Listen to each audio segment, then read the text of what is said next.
Hey, how's it going? My name is Calvin Cummings. I am one of the graduate assistants here at the Writing and Communication Center in the UTC library. And today I'm going to be talking to you guys about writing a successful discussion post. We're going to talk about uh, what a discussion post is, how to write one, and how it is different from your other assignments. So a successful discussion post is going to be one that shows that you're engaging with the material. Typically, the professor is seeking to replicate in-class discussion in these online discussion forums. Obviously, the reason why is, post-COVID, that in-person dynamic of the classroom is not, is compromised, and these online discussion forums seek to resolve that loss. So just a few best practices for getting started on a discussion post. It's just going to be to read the prompt carefully. You should expect each prompt to be different and have different requirements. And you should, when you get a prompt, you need to ask yourself these sorts of questions. Make sure you know the answers to these. Like, what is the prompt asking of me? How long should my response be? Am I offering commentary, questions, or some other form of feedback? And we'll talk about different types of feedback or different types of prompts in a minute. If you're having trouble with your discussion post, a good question to ask yourself might be whether or not you've done the reading, because if the answer is no, that's probably the reason that you're having so much trouble. So if you have done the reading and the reading is confusing, something you can do in preparation for your discussion post is just take some notes, write down what's confusing, write down what makes sense, because this is just going to give you material to expound upon in your post.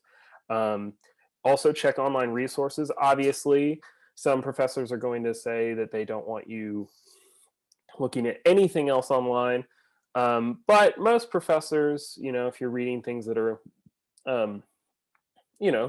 thick, difficult, or have a lot, or were written a long time ago, they're not going to be upset if you, use Spark Notes or something else to kind of get your head around what's going on. Now, while it's really helpful to see these discussions or to see summaries or things, again, it's still important to do the reading. And then most importantly, you should never plagiarize any of those sources when writing your discussion post. So, and then, like any other paper, your first draft, or any assignment really, your first draft, the first thing that you create isn't going to be the best version of the thing. So just don't put yourself in a situation where you have to rush through responding. Make sure you also make sure you write your response in a separate document, just because this protects you from any sort of technical problem, that would delete all of your hard work.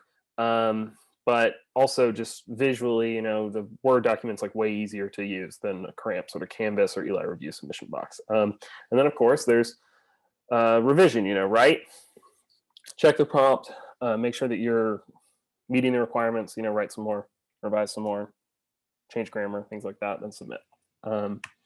So other tips just to main focus on in your post. As far as focus on your posts, basic same best practices you have for your other assignments or in this distance learning environment hold true here. Remove distractions, try to set up a place for your work versus your life. Keep a planner notebook, take notes for each class, put due dates, times for your discussion posts on a calendar, identify key differences between the assignments. And then as far as maintaining focus in your posts, if you're having trouble staying on one topic or staying with the prompt, this is just something to consider when it comes to personal anecdote, because sometimes, personal anecdote can be helpful in contributing to your post overall effectiveness. And it can even be something that the professor is asking of you. However, sometimes personal anecdote just serves to distract the reader or is irrelevant to the discussion at hand. When including personal anecdote, you should ask yourself whether or not that information is contributing to your post credibility, or if it's something you're doing in order to make up for something your post is lacking. So some common frustrations we hear a lot about discussion posts are that the prompt is vague, and that I don't know what to say when the prompt is so open-ended, or you don't know how to choose a topic. And we're going to talk about different types of prompts and just like how you can sort of analyze those and kind of get going. And it's also important to remember, though, that, like I said before, the point is to generate discussion, to recreate that dynamic in the classroom. So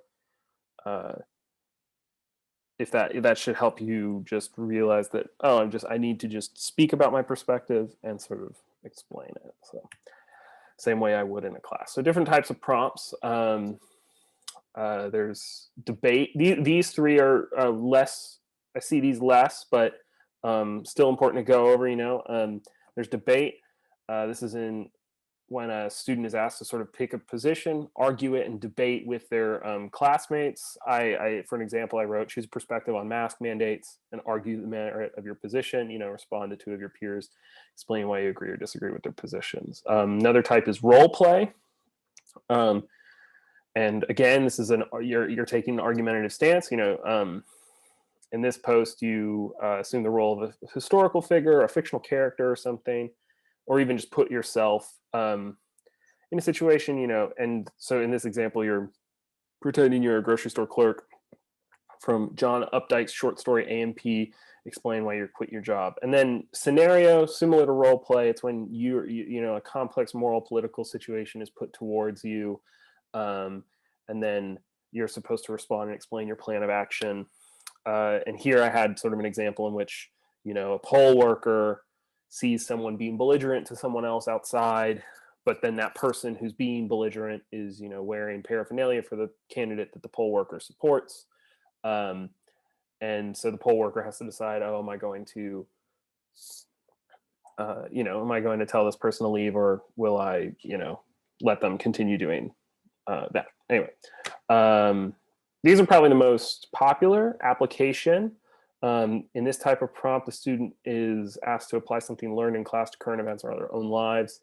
And then I had an example, within the sort of political science course in which you learn something about, the veto power position on the United Nations Security Council, and you basically take the information that you've learned about another country and sort of apply it to the United States, and like maybe consider what power that gives the United States over other countries, and then review. These prompts are typically the most broad and ask students to respond to class material with their own analysis. This is like probably the most common, super common in literature and other humanities, but literature in particular, respond to the reading with 500 words of intertextual analysis. Do not use personal pronouns or remain focused on the text. Respond to two of your peers. But again, like I said earlier, remember the prompt is meant to be generative.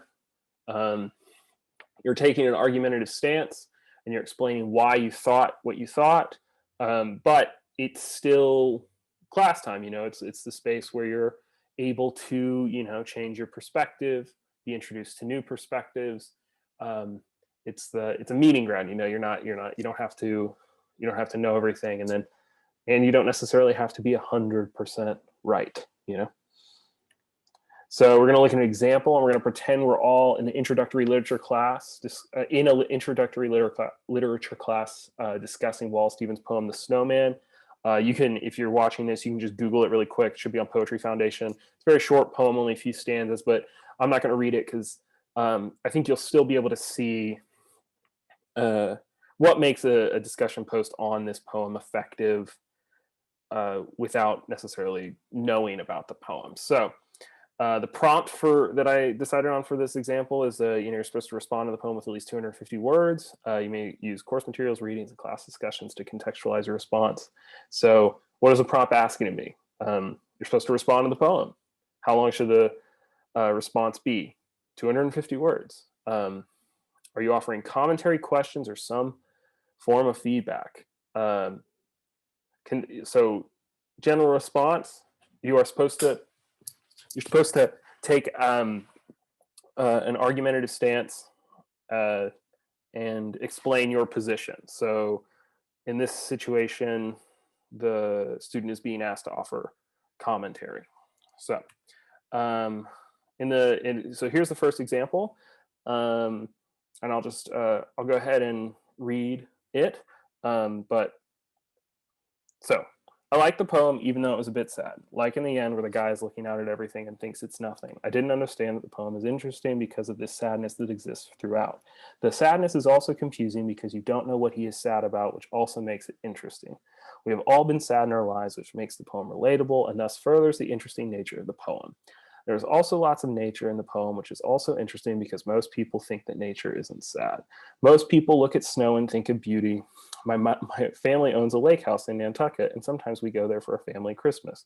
They get lots of snow up there, and I always enjoy watching it fall from the living room. My mom makes cocoa, and we watch old Christmas movies like Frosty and the Snowman. And that's another thing. There is no snowman in the poem. I'm going to stop there, actually.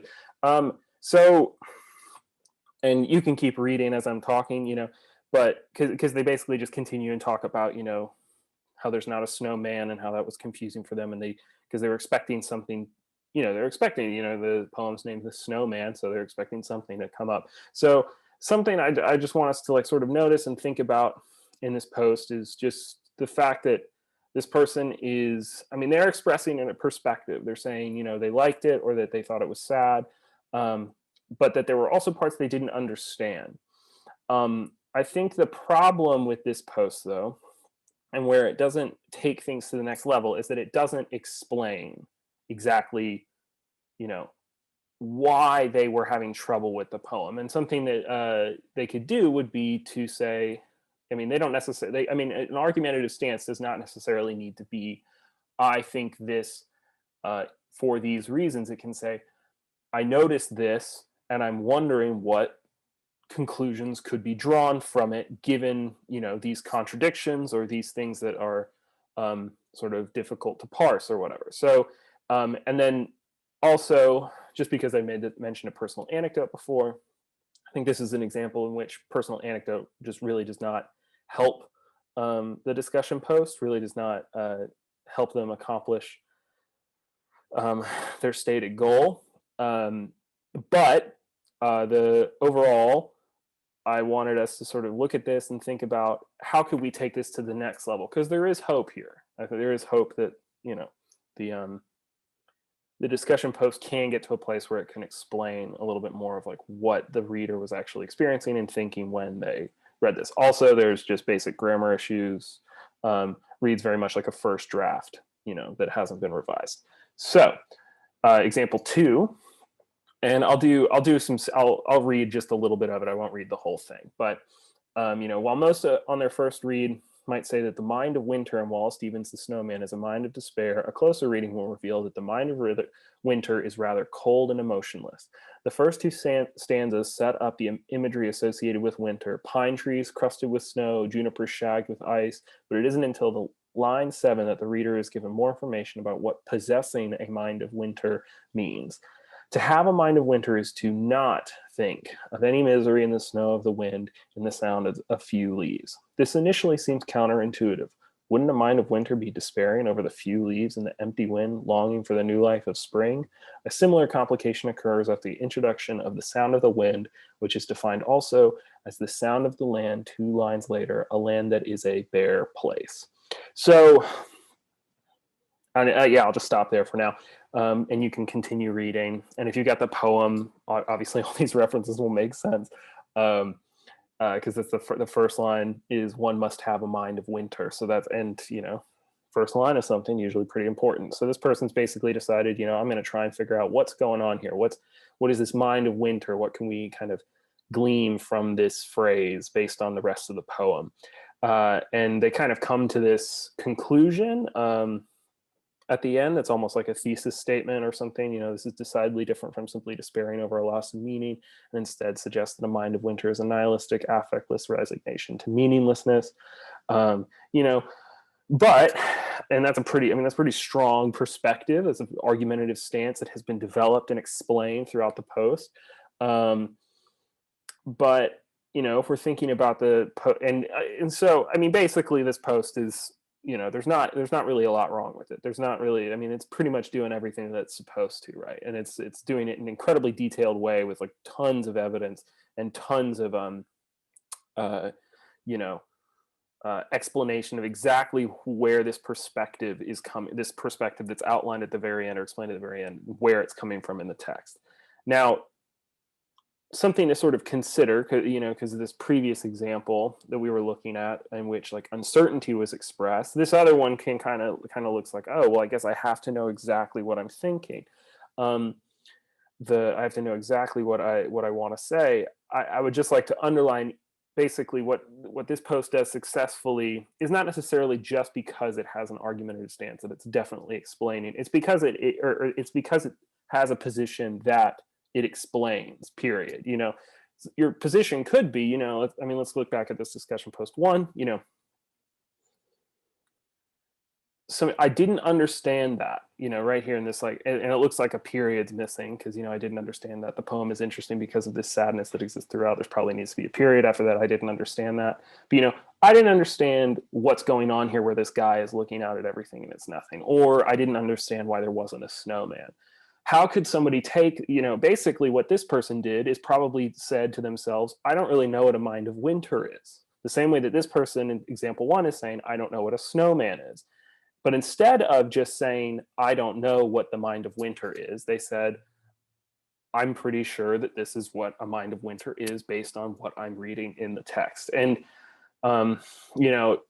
so that's all just to say this product of example two, this discussion post example two, can come from example one. Like example one is not just like totally wrong, totally hopeless, and can't get to example two.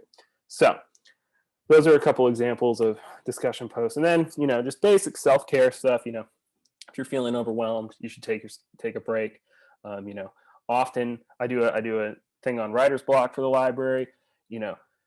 We let our anxieties get the better of us. We let fear get the better of us. We tell ourselves we can't accomplish things that we totally can, And also writing isn't easy. It takes time, patience, and like any muscle, it must be maintained through regular use. You can't just stop working on it and expect it to be as strong as before. And that's okay.